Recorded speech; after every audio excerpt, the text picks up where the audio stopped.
The message arrived simultaneously on every screen, every device, every communications array across Earth at precisely 1400 hours Greenwich Mean Time. No warning, no negotiation, just a simple declaration that would change everything. Attention species 7842H, designated humanity. Your planet has been selected for resource extraction. You have 24 Earth HOURS to evacuate your population to designated refugee stations. Resistance will be met with immediate termination. The Galactic Consolidation Authority has spoken. For exactly 47 seconds, the world was silent. Every human on Earth, all 9 billion of them, simply stared at the message in stunned disbelief. World leaders froze mid-sentence. Soldiers stopped drilling. Children paused their games. The entire species held its collective breath. And then someone in the Pentagon said 4 words that would echo through history. Well, fuck them then. Lieutenant General Sarah Chen stood in the Situation Room beneath the White House, surrounded by presidents, prime ministers, generals, and scientists who had been emergency conferenced in from every nation on Earth. The room should have erupted in panic. Instead, it erupted in fury. 24 hours, President Morrison said, his voice dangerously quiet. They give us 24 hours to abandon our home. They didn't even pretend to negotiate, added Premier Zhang Wei. They simply announced our extinction as if it were a minor administrative detail. How many ships? General Chen asked the young officer manning the sensor displays. 43 capital ships in high orbit, ma'am, each approximately 12 kilometers long, weapons hot, shields active. They're just sitting there, waiting. Of course they are, Chen said, her smile cold enough to freeze helium. They think we'll panic. Run around like frightened rabbits until the countdown expires and they can exterminate us with clear conscience. Xeno scum tried to follow protocol. She turned to the assembled leaders. 60 years ago, we made a pact. After the nuclear near misses, after we realized how close we came to destroying ourselves, every nation on Earth agreed. Never again. Never again would humanity be unprepared for extinction. Never again would we face annihilation without the means to fight back. Premier Zhang nodded slowly. Project Prometheus. Project Prometheus, Chen confirmed. We've spent 6 decades and $17 trillion preparing for exactly this scenario. Not nukes, those are useless against shields. Not conventional weapons, those barely scratch advanced armor. We prepared for the one thing that terrifies every species in the galaxy. And what's that? Asked Prime Minister Okoro of the African Union. Chen's smile widened. Spite. Pure, distilled, weaponized human spite. She pulled up a holographic display that made several leaders gasp. For 60 years, we've been building deep underground facilities, orbital construction stations disguised as commercial satellites, weapon systems hidden in plain sight as civilian infrastructure, all based on one simple principle. If someone comes to take our home, we make the cost so catastrophic that they regret ever hearing the name Earth. Can we win? President Morrison asked bluntly. Win? No, their technology is centuries ahead of ours. We'll lose. Chen's expression hardened. But they'll remember us. Every species in this galaxy will remember the day they tried to exterminate humanity. We have 24 hours. Let's make them count. Across the planet, the machinery of human defiance began to move. In the Cheyenne Mountain complex, scientists activated systems that had been theoretically dormant for decades. Dr. James Wright, the leading physicist on Project Prometheus, watched as reactors that officially didn't exist roared to life. "The kinetic bombardment satellites are active," he reported. "All 6,000 of them." His assistant, Dr. Yuki Tanaka, stared at the displays in awe. "We built 6,000 orbital weapons platforms and no one noticed." "People notice what they're told to notice," Wright replied. "We've been launching commercial satellites for 60 years. 4 out of every 5 were weapons platforms. The aliens think they control orbital space. They have no idea they're swimming in a minefield." "What about the Galileo arrays?" "Coming online now. 40 orbital laser stations, each disguised as deep space observation platforms. They won't punch through those shields immediately, but they'll drain them, make them work for it." Meanwhile, in underwater facilities scattered across the Pacific, Atlantic, and Indian Oceans, submarine commanders received activation codes they'd trained for their entire careers but never expected to use. Captain Maria Santos of the UES Defiance checked her orders 3 times before believing them. "All hands battle stations. This is not a drill. We are weapons-free on alien targets. I repeat, weapons-free." Her executive officer, Commander Jackson, looked pale but determined. "Captain, are we really doing this?" "Commander, those bastards gave us 24 hours to abandon our planet, our home. Every human who ever lived, died, loved, and dreamed did so on Earth. They think they can just take it." She smiled grimly. "Let's teach them about human property rights." The Defiance carried torpedoes that officially violated every international treaty on Earth. Antimatter tipped, capable of generating explosions measured in gigatons. Humanity had built them anyway, hidden them anyway, prepared them anyway, just in case. In orbit, aboard the alien flagship Dominion of Stars, Fleet Commander Zarthex reviewed the countdown with satisfaction. 18 hours remaining. The humans were running around in their predictable panic, increasing communications, moving military assets, evacuating civilians to remote locations. All useless, of course. When the countdown reached 0, the bombardment would begin.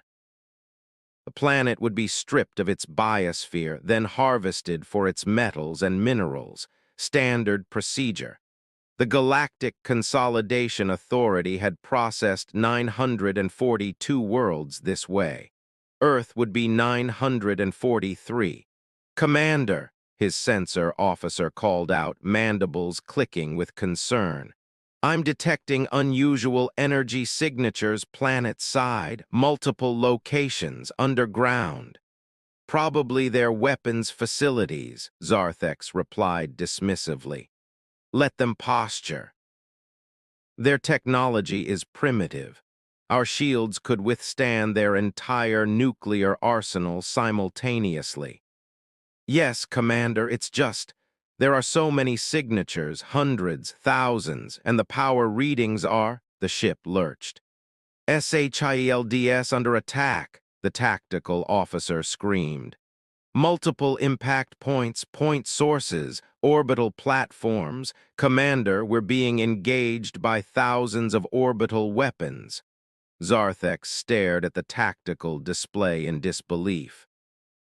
The space around his fleet had erupted in fire as thousands of human satellites revealed their true purpose. Tungsten rods, accelerated to orbital velocities, slammed into shields with kinetic energy measured in megatons. Lasers, less powerful than galactic weapons but far more numerous, lanced out from dozens of platforms. "How did we miss this?" he roared. "How did we not detect? They hid them as civilian infrastructure," the sensor officer replied, his voice cracking. Every commercial satellite they've launched for decades. They've been militarizing their orbital space for their entire space age. The shields were holding, but their power reserves were draining faster than anticipated. This should have been a simple extraction. The humans were supposed to be helpless, their resistance token at best. Launch fighters, destroy those platforms.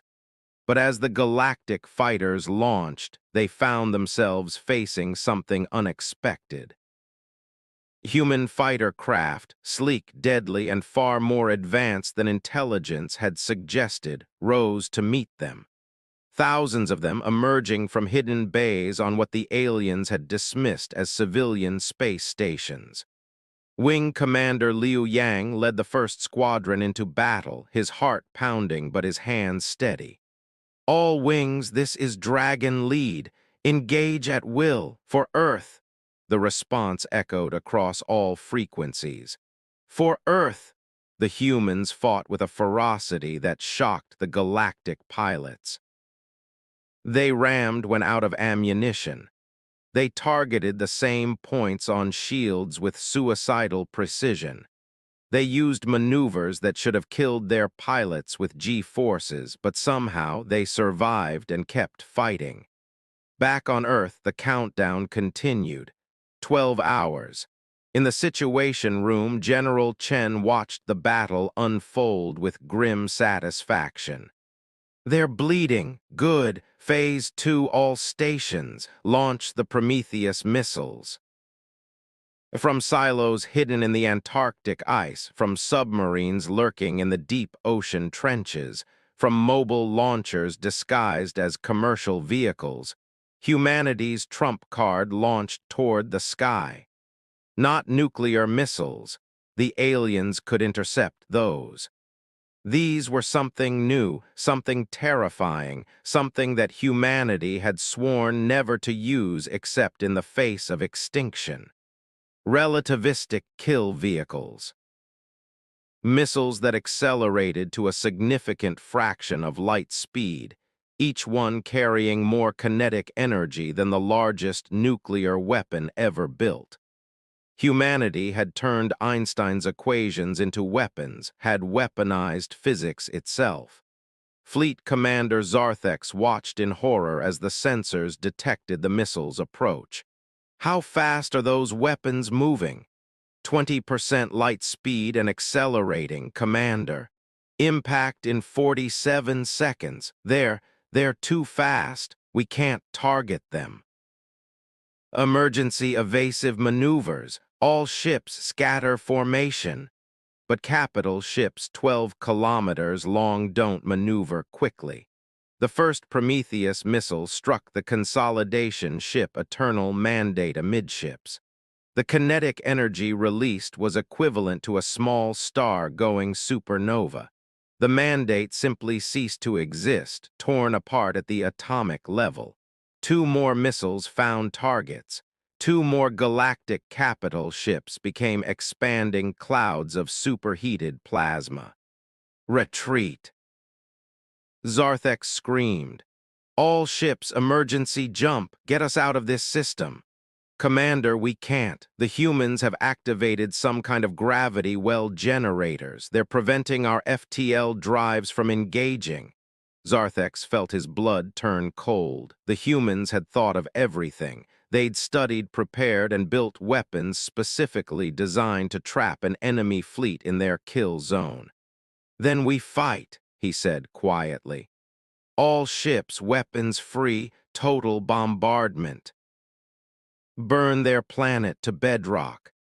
The galactic fleet unleashed hell upon Earth. Particle beams that could boil oceans. Plasma cannons that melted stone. Gravity weapons that shattered tectonic plates. The planet's surface erupted in fire and devastation. But humanity didn't stop fighting. From Earth's surface, weapons that violated the laws of thermodynamics fired back. Humanity had found gaps in physics, loopholes in reality, and exploited them with the desperation of a species facing extinction. Strange weapons that ignored shields, that bypassed armor, that struck at the fundamental structure of matter itself. One by one, galactic ships began to die. 6 hours left on the countdown. In the Situation Room, President Morrison watched continents burning on the display. Casualties? Estimated 4 billion and rising, Mr. President, General Chen replied, her voice hollow. They're killing us, but we're killing them faster. Is it worth it? Prime Minister Okoro asked quietly. Half our species dead to prove a point? Chen turned to face him, her eyes blazing. They came to our home. They came to exterminate every human being, to strip our planet bare, to erase us from existence as if we never mattered. Yes, Prime Minister, it's worth it. Because even if we lose, even if every last human dies in the next 6 hours, the galaxy will remember. They'll remember that humanity didn't go quietly. They'll remember that we made them pay. In orbit, Fleet Commander Zarthex stared at his casualty reports with mounting horror. 26 ships destroyed, 8 more critically damaged. The humans had lost thousands of fighters, millions of lives, but they kept coming, kept fighting, kept making his fleet pay for every meter of space they occupied. Commander, his communications officer said quietly, we're receiving a transmission from the human military command. On screen. General Chen appeared, her uniform scorched, blood on her face from a nearby explosion. Behind her, the Situation Room was half collapsed, sparking with electrical fires, but her eyes were clear and hard as diamonds. Fleet Commander Zarthex, she said, I am Lieutenant General Sarah Chen of the United Earth Defense Force. On behalf of humanity, I have a message for your Galactic Consolidation Authority. Zarthex said nothing, simply waiting. You came to our world thinking we were weak. Thinking we would roll over and die or flee like frightened animals. You thought wrong. In the next hour, your fleet will be destroyed. Every ship, every fighter, every single soldier you brought to our world will die here. Not because we're stronger than you, we're not. Not because our technology is better, it isn't. But because we're willing to pay any price, make any sacrifice to defend our home. She leaned forward, her expression terrible in its certainty. So take this message back to your authority, Commander. If you survive, and I doubt you will, tell them what happened here. Tell them that Earth is off limits. Tell them that humanity will burn down the entire galaxy before we let someone take our world. Tell them that we're not prey, we're not resources, we're not yours to harvest. We're humanity, and we don't surrender our home. The transmission ended. 2 hours left on the countdown, but the battle was already over. The galactic fleet was shattered, dying, scattered across Earth's orbital space in pieces. The few remaining ships tried desperately to escape, but humanity's gravity wells held them fast. Human fighters swarmed like angry hornets, striking at weaknesses, exploiting damage, pressing the attack with relentless fury. Fleet Commander Zarthex sat in his command chair aboard the dying Dominion of Stars, watching his fleet's annihilation with something approaching respect. The humans had lost half their population. Their planet was burning, their civilization was in ruins, but they'd won. Open a channel, he said quietly, to the human command. General Chen's face appeared again, now openly exhausted. Commander, you've destroyed my fleet, Zarthex said, killed tens of thousands of my soldiers, proven that humanity is far more dangerous than any intelligence suggested. What happens now? Chen's smile was tired but genuine. Now, Commander, you get to deliver my message. We're letting one ship go, yours.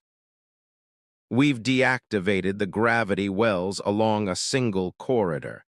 You have 10 minutes to take your survivors and leave our system. You'll broadcast what happened here to your authority to every species in your galactic community. You'll tell them that Earth is defended, that humanity will not be harvested, that we're willing to die to the last child to protect our home. And if they come back with a larger fleet, then we'll kill that fleet too, Chen replied simply. We've got 60 years of backup plans you haven't seen yet, and if you destroy Earth, we've already seeded colony ships to 40 different systems. Humanity will survive and will remember.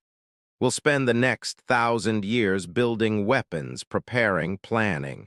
And then we'll come for you, not for conquest, not for resources, but to make absolutely certain that no one ever threatens a human world again. Zarthek stared at this human female, this representative of a species that should have been primitive and helpless, and felt something he'd never experienced before: fear. Message received, General. We will inform the authority that species 7842H, designation humanity, is not to be contacted. That Earth is a death world in all senses of the term. Good, Chen said. Now get the fuck out of our solar system. As the battered remains of the galactic fleet limped away into the darkness, Earth counted its dead. 4.3 billion humans had died in 18 hours of the most brutal combat the planet had ever seen. Continents were scarred, oceans boiled, the atmosphere would take decades to recover, but humanity had survived. In the Situation Room, President Morrison stood beside General Chen, watching the alien ships disappear on long-range sensors. Did we do the right thing? Chen looked at the casualty reports, at the burning planet, at the price they'd paid. We defended our home, Mr. President. We showed the galaxy that humanity can't be pushed around, can't be discarded, can't be harvested like we're nothing more than resources. Yes, sir, we did the right thing. What happens now? Now, Chen allowed herself a small smile. Now we rebuild, we prepare, and we make absolutely certain that the next time someone comes to Earth, we're ready. Because that's what humans do. We survive, we adapt, we remember, and we make damn sure no one makes the same mistake twice. The countdown reached 0, but instead of Earth's extinction, it marked humanity's declaration to the galaxy. We are here, we are strong, and we will not go quietly into extinction. The galaxy had given Earth 24 hours. Humanity had used it to prepare for war, and the universe would never underestimate them again.